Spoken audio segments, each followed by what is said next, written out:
यार मैं एक सवाल पूछता हूँ आपसे कि फॉर एग्ज़ाम्पल अभी नॉर्मली क्या होता है कि हम लोग आते हैं H1 पे और हमारी वाइफ जो नॉर्मली H4 पे आती हैं, तो उनके लिए एम्बेसी में जाके बोलना कि हम अपने हस्बैंड की, अपनी फैमिली की टेक केयर करेंगे once we are in US, वो थोड़ा सा ठीक लगता है। लेकिन आपके केस में अगर उल्टा होता, जिसमें कि आपकी वाइफ आ रही हैं H1 पे और आप आ रहे हैं H4 पे, और ऐसे में आप अगर यूएससीआईएस में इंटरव्यू देने जा रहे हैं वीज़ा ऑफिसर के सामने, और वीज़ा ऑफिसर आपसे पूछता है कि आप क्या करोगे वहाँ पे जाके, तो आप उस क्वेश्चन का क्या आंसर करोगे? बताओ कमेंट्स में। एक्चुअली एक भाई के साथ ऐसा ही हो रहा है सेम, उनकी वाइफ आ रही हैं H1 पे और वो आ रहे हैं यहाँ पे H4 पे। तो उन्होंने पूछा हुआ था कि इंटरव्यू में मैं क्या बोलूँ, मेरे को समझ नहीं आ रहा। तो एक्चुअली मेरे को इसमें फ़र्स्ट हैंड एक्सपीरियंस तो नहीं है मेरा, क्योंकि मैं खुद H1 पे, मेरी वाइफ H4 पे है। लेकिन मेरे को याद है 2007 या 8 के आसपास मैं मेरा बिज़नेस वीज़ा रिजेक्ट हो गया था B1, जब मैं इंटरव्यू में देने गया था। और उससे मेरे को रियलाइज़ हुआ कि कुछ चीज़ें ऐसी हैं जो आई थिंक ये जो वीज़ा ऑफिसर्स हैं ट्रेन होते हैं psychology wise up to certain level figure out करने की, कहाँ पे आप सच बोल रहे हो, कहाँ पे आप दूसरे को इम्प्रेस करने का ट्राई कर रहे हो या झूठ बोल रहे हो। तो अगर मैं उस भाई की जगह पे होता, मेरे को पता नहीं कितना सही है कितना गलत है, मेरे को इस चीज़ का फ़र्स्ट हैंड एक्सपीरियंस नहीं है। लेकिन मैं अगर इस भाई की जगह होता तो मैं शायद सच बोलता और उसको इस तरह से बोलता जिससे सामने वाले को थोड़ा ऑथेंटिक लगे, ऐसा ना लगे कि ये बंदा झूठ बोल रहा है सिर्फ इंटरव्यू या वीज़ा लेने के लिए सब बोल रहा है। तो देखो मैं यार ये बोलता है जो सच्चाई होती है, और सच्चाई क्या है? क्या आपको दुख होगा कि आप अपनी फुल टाइम जॉब इंडिया में छोड़ के अपनी पत्नी के साथ अमेरिका और यहाँ पे आप कुछ ना करो, घर पे खाली रहो? It would be painful for you, right?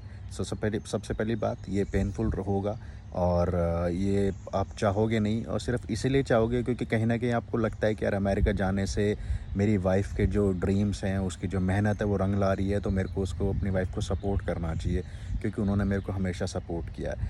ये बोलना चाहोगे आप, ठीक है? और फिर यहाँ पे जब आ गए लेट्स से अमेरिका, आप पूरे दिन खाली रह के क्या करोगे?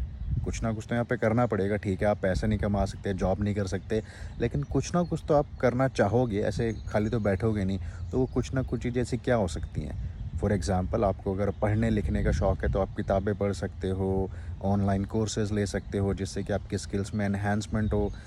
वॉलंटरीली यहाँ पे कुछ नॉन प्रॉफिट ऑर्गेनाइजेशंस के साथ जुड़ सकते हो जिससे कि कम्युनिटी की सेवा कर पाओ आप। या आपके अगर बच्चे हैं तो बच्चों के स्कूल में आप एज अ को टीचर एक्ट कर सकते हो, जिससे कि आप पैसे नहीं कमा रहे हो बट आप अपने बच्चों की जो स्कूल टीचर हैं उनको हेल्प कर रहे हो कुछ चीज़ों में। तो ये सारी चीज़ें मैं कंसिडर करता अगर ऐसे टाइम पे होता। तो मैं हिला नहीं भाई इसको, मैं वीडियो रिकॉर्ड कर रहा हूँ यार।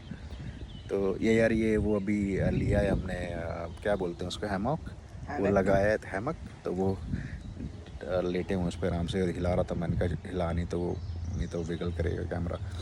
तो मैं अगर होता तो यूएसएस ऑफिसर को मैं यही बोलता कि यार वो मेरे से पूछता कि आपकी वाइफ तो ठीक है जॉब करने जा रही है, आप साथ में जाके क्या करोगे वहाँ पे?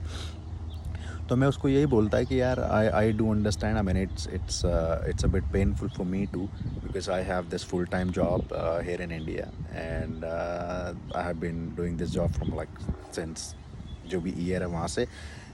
So one option that we considered initially was that my wife should go to US and I should just stick to India.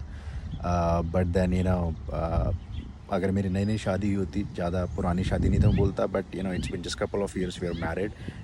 और अगर मेरे बच्चे होते तो मैं बोलता now we have the whole family with us, and it sounded a bit awkward to us that my wife and family should be in America and I should be in India. That didn't sound right to us. We wanted to stay together wherever we live, whether it's India or America.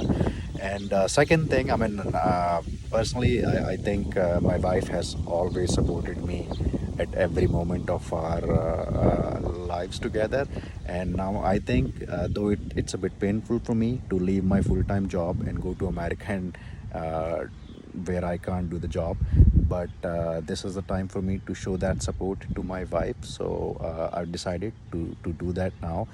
And once I'm in America, so far I've planned a couple of things uh, that I might consider. Rest, I'll figure out once I'm there.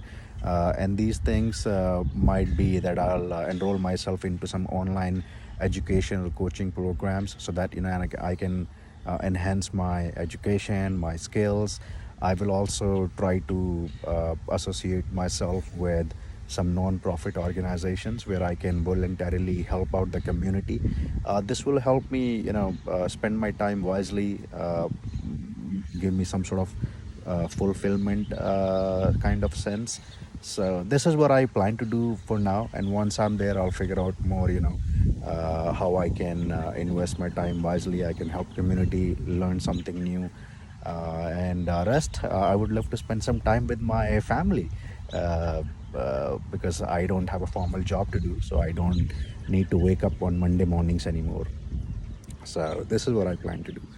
तो यार मैं इस तरह से कुछ बोलता, बाकी मेरे को पता नहीं कितना सही है कितना गलत है ये, लेकिन हाँ इस चीज़ में जो मैंने बोला इसमें ये था कि मैंने मेरी सच्चाई मेरे को लग रहा है कि शायद छलकेगी पक्का, और ये सच भी है.